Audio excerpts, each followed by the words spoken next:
just like John Paul. Bob and the Awesome Mustache.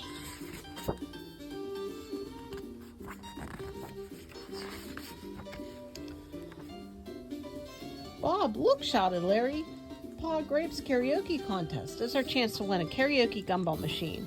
Bob sighed. It's also my chance to embarrass myself again. Last year I got scared and ran off stage. I can't go through that again. But it's fun. I think I'll yodel while gargling root beer, said Larry. You did it the last 2 years, Bob replied. No, last year I gargled purple berry bubble tea, said Larry. And the year before that I gargled really hot chocolate. This will be totally different.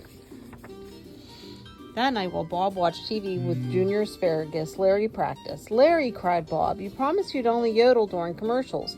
Sorry, Bob. Larry swallowed his root beer and burped. But when the commercials came on, Bob shouted, Wait, that's Tom Celeriac, the bravest movie hero ever. He's selling awesome mustache frosting. So, said Junior Asparagus. Can I practice now, asked Larry.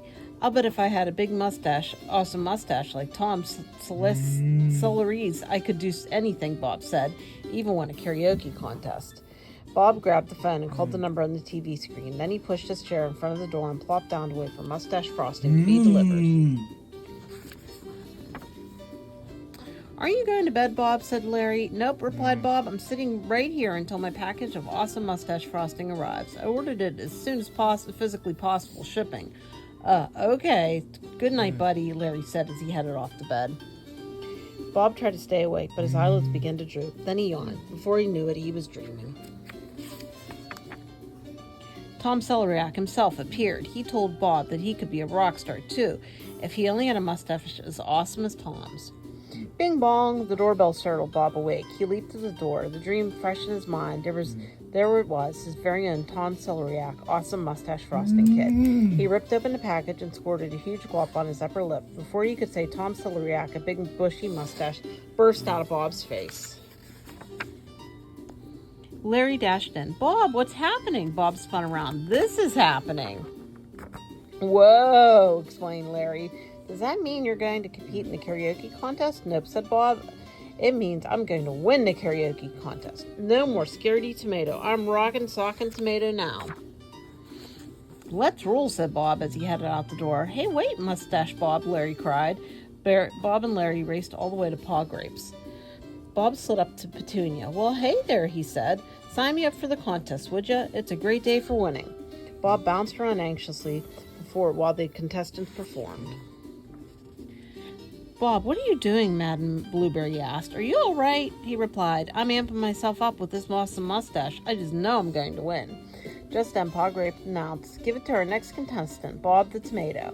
Bob jumped up to the microphone and shouted, Get ready to rock! The crowd went wild for Bob's singing. They screamed, they yelled, Rock on, Bob! Bob had never felt so great.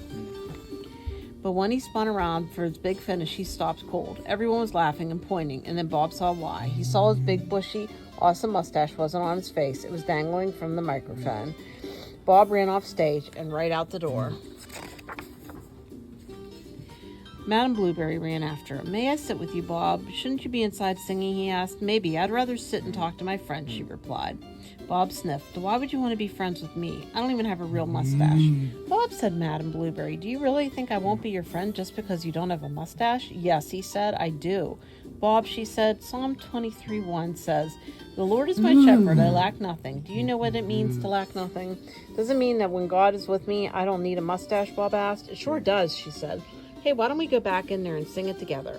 What if no one likes it, he said. Who cares, said Madam Blueberry. It'll be fun. Bob followed Madam Blueberry as she walked past the stage. Junior Asparagus was worried. What will you do without your mustache, Bob? But Bob just smiled. I don't think I need it anymore.